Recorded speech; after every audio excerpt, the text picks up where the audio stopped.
একেই বোধহয় বলে নিয়তি। বৃহস্পতিবার ভোট পরবর্তী হিংসা মামলার সওয়াল করতে হঠাৎই আইনজীবীর পোশাকে হাজির হন রাজ্যের প্রাক্তন মুখ্যমন্ত্রী মমতা বন্দ্যোপাধ্যায়। শুনানি শেষে বেরোনোর সময় চরম বিশৃঙ্খলার সৃষ্টি হয় আদালত চত্বরে। মমতা বন্দ্যোপাধ্যায়কে ঘিরে চলে তুমুল বিক্ষোভ। তৃণমূল নেত্রীকে লক্ষ্য করে উঠল চোর চোর স্লোগান, উঠল জয় শ্রীরাম স্লোগান। পরিস্থিতি সামাল দিতে রীতিমতো কালঘাম ছোটে নিরাপত্তা রক্ষীদের। অবশেষে নিরাপত্তা রক্ষী ও পুলিশের তৎপরতায় কোনো রকমে এলাকা ছাড়েন তৃণমূল নেত্রী, যদিও তার এই নতুন ভূমিকায় উঠেছে প্রশ্ন। ইস্যু তৈরি করার চেষ্টা, ভেসে থাকার ব্যর্থ চেষ্টা কেন একটা অন্য প্রশ্ন আছে। উনি যখন মুখ্যমন্ত্রী ছিলেন তখন তো ওনার এই প্র্যাকটিস করার যে লাইসেন্সটা, এই লাইসেন্সটা সাসপেন্ডেড থাকে। তো রিজামশন সার্টিফিকেট না পেয়ে উনি এরমভাবে আদালতে উকিল হিসেবে অ্যাপিয়ার করতে পারেন কিনা? কারণ হ্যাঁ, মমতা বন্দ্যোপাধ্যায় এই সবে ইলেকশনে হেরে এখন হঠাৎ করে তো ওনার সার্টিফিকেট অফ রিজামশন হতে পারে না, পেতে পারে না উনি বার কাউন্সিলের কাছ থেকে। তো এই জায়গাটা দেখা উচিত।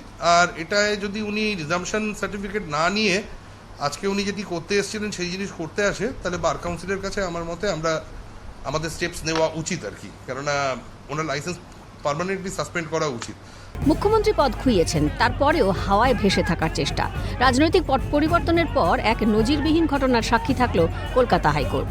ভোট পরবর্তী হিংসার অভিযোগ তুলে মামলা দায়ের করেছেন আইনজীবী তথা কল্যাণপুত্র শীর্ষণ্য বন্দ্যোপাধ্যায়। সেই মামলার সওয়াল করতেই এদিন সশরীরে আদালতে উপস্থিত হন মমতা। সেখানেই আছড়ে পড়ে জনরোষ। সংবাদ মাধ্যমের সামনে কল্যাণ বন্দ্যোপাধ্যায় দাবি করেন, পশ্চিমবাংলায় এই মুহূর্তে গণতন্ত্র বলে কিছু নেই।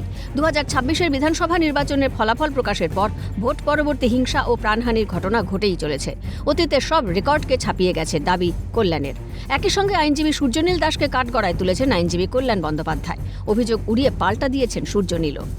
2021-এর যে হিংসার ঘটনা ঘটেছিল সেগুলোকে ছাপিয়ে চলে গেছে অনেক দূরে। এতগুলো ঘটনা ঘটে গেল, এতগুলো খুন হয়ে গেল, এতগুলো বাড়ি জ্বালিয়ে দিল, এতগুলো 60 জনের বস্তি জ্বালিয়ে দিল, তাও যদি পুলিশের কাছে খবর না থাকে তাহলে যে ম্যাটার অফ খুবই দুঃখের। পশ্চিমবাংলায় এই মুহূর্তে কোনো গণতন্ত্র বলে কিছু নেই। আমরা মামলা করে বেরিয়ে আসার পর আপনাদের দেশের সামনে আমরা দেখেছি কিভাবে বিজেপির লয়াররা মমতা বন্দ্যোপাধ্যায়কে হেকেল করেছে। সূর্যনীল দাস অ্যাডভোকেট, তিনি মমতা বন্দ্যোপাধ্যায়কে সেদিনকে হেকেল করেছিলেন এবং আজকে এসে সেও আবার মমতা বন্দ্যোপাধ্যায়কে হেকেল করার চেষ্টা করেছে। অকথ্য ভাষায় গালাগাল দিয়েছে, যা তা কথা বলেছে। আমাদের কোনো প্রোটেকশন না থাকে তাহলে সারা বাংলায় কি হচ্ছে সেটা দেখুন।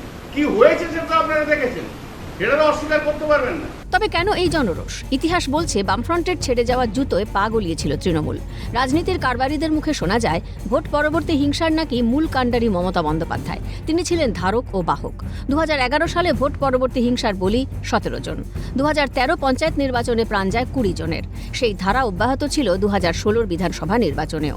রাজনৈতিক হিংসার বলি 8 জন। 2018 পঞ্চায়েত নির্বাচনে বয়ে গিয়েছে রক্তগঙ্গা। 70 জনের মৃত্যুর খবর সামনে আসে। 2019-এর লোকসভায় 12 জন, 2021-এর বিধানসভায় 27 জন, 2023-এর পঞ্চায়েত নির্বাচনে 57 জন ও 2024-এর লোকসভায় প্রাণ যায় 6 জনের। অন্যদিকে 2026-এ শুভেন্দু অধিকারী মুখ্যমন্ত্রী হওয়ার পর ভোট পরবর্তী হিংসার শিকার মাত্র 4 জন। তার মধ্যে একজন তৃণমূলের ও বাকি 3 জনই বিজেপির। ভোট পরবর্তী হিংসা রুখতে কমিশনের জিরো টলারেন্স নীতিকে সাধুবাদ জানিয়েছে সকলেই। এখানেই বলে রাখা প্রয়োজন, 2021 সালের নির্বাচনের পর ন্যাশনাল ক্রাইম রেকর্ডস ব্যুরো তার রিপোর্ট অনুযায়ী রাজনৈতিক খুনের দিক থেকে শীর্ষে ছিল পশ্চিমবঙ্গ। তাহলে কল্যাণ বন্দ্যোপাধ্যায় আগের বাংলার সঙ্গে বর্তমান বাংলার তুলনা টানলেন কিভাবে? তিনি কি সব ভুলে গেছেন, নাকি চটিচাটা তৃণমূল নেতা হিসেবে কথা বলছেন? তোপ দাগতে ছাড়েননি বিজেপির রাজ্য সভাপতি শ্রমিক ভট্টাচার্য। তিনি বলছেন, তখন শাসকের আইন ছিল, আর আজ আইনের শাসন প্রতিষ্ঠা হয়েছে। মমতা বন্দ্যোপাধ্যায় শাক দিয়ে মাছ ঢাকতে চাইছেন, কিন্তু মাছটা যদি ঢেকেও ফেলেন, শাকটাকে ঢাকবেন কি দিয়ে? সেদিন মুখ্যমন্ত্রী ছিলেন মমতা বন্দ্যোপাধ্যায়। কোথায় ছিল কোর্ট? কারণ তখন পশ্চিমবঙ্গে শাসকের আইন ছিল, আর আজকে আইনের শাসন প্রতিষ্ঠা হয়েছে। ওই যে কথায় বলে না, কর্মফল। এই পর্যন্ত আর কোনো মুখ্যমন্ত্রীকে বোধহয় এতটা অপমানিত হতে হয়নি। সমালোচকরা বলছেন, দীর্ঘ 15 বছরে যা করেছেন তার ফল ভুগতে হচ্ছে মমতা বন্দ্যোপাধ্যায়কে। তার সে অধ্যত্ব আজ চূর্ণ বিচূর্ণ হয়ে গিয়েছে। এতদিনের জমা ক্ষোভ, গভীর অসন্তোষ স্ফুলিঙ্গের আকার ধারণ করছে।